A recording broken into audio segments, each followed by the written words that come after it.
왜 예수를 믿은 우리는 분명히 신분이 바뀌어 구원받아 하나님의 백성이 되었음에도 불구하고 하나님의 자녀다운 모습은 없고 예수 믿기 전과 방불한 인생을 여전히 살아가고 있는 것입니까? 이 부분을 바르게 이해하지 못하면 성도들의 인생에 흔히 일어나는 일들, 곧 우리들의 본성적인 반응이나 혈기나 이해관계로 자영되는 세상 사람들과 달라 보이지 않는 우리의 신앙적 실패의 현실에 대해 하나님이 일하시는 부분을 놓치게 됩니다. 그러므로 성도가 구원을 받은 이후에 하나님의 백성이 된 이후에 저지르는 못난 행동과 못된 행동이 가지는 의미를 성경적으로 바르게 이해해야 합니다.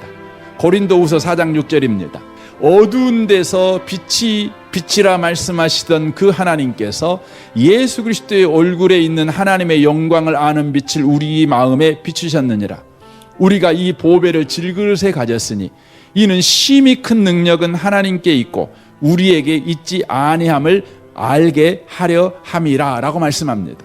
이 말씀은 구원은 우리 안에 구원 얻을 만한 어떤 작은 요소라도 있을 때 하나님이 그것을 근거 삼아 베풀어 주신 은혜가 아니라는 것을 먼저 말합니다.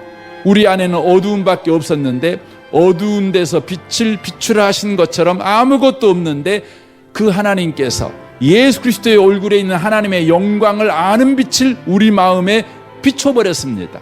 그랬더니 복음이 창조되었습니다. 믿음이 우리 안에 창조되었습니다. 구원이 우리 가운데 창조되었습니다. 소망이 우리 가운데 창조되었습니다.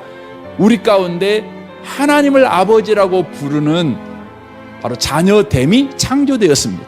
이 구원의 내용들은 우리 안에 있는 것을 개발하여 만들어낸 열매가 아닙니다. 다만 투박하고 거친 질그릇 같은 우리 속에 찾아 들어온 보배라는 것입니다. 이것을 놓치면 안 됩니다. 질그릇이 만든 보배가 아닙니다. 혹은 질그릇이 보배로 변화된 것도 아닙니다. 우리는 질그릇입니다. 이 의미는 무엇일까요? 우리가 예수를 믿지만 보석을 담고 있지만 우리는 여전히 재성이라는 몹쓸 병을 가지고 있는 존재라는 뜻입니다.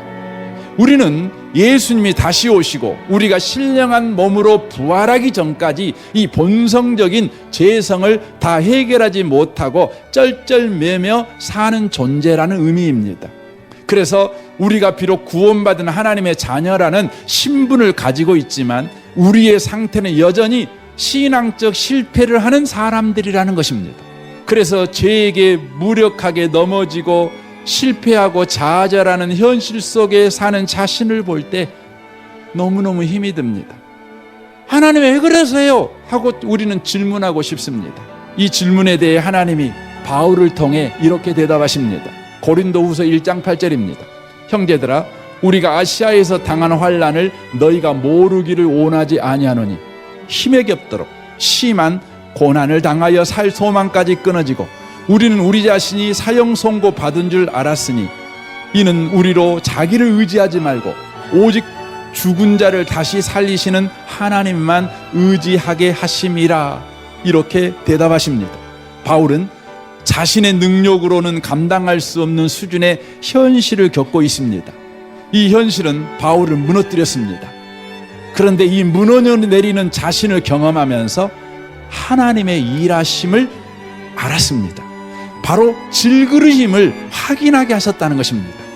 바울의 실패를 통해서, 바울의 무너져 내리는 현실을 통해서 하나님께서 자기를 부인하고 오직 하나님만 의지하는 자로 만들고 있었다는 것입니다.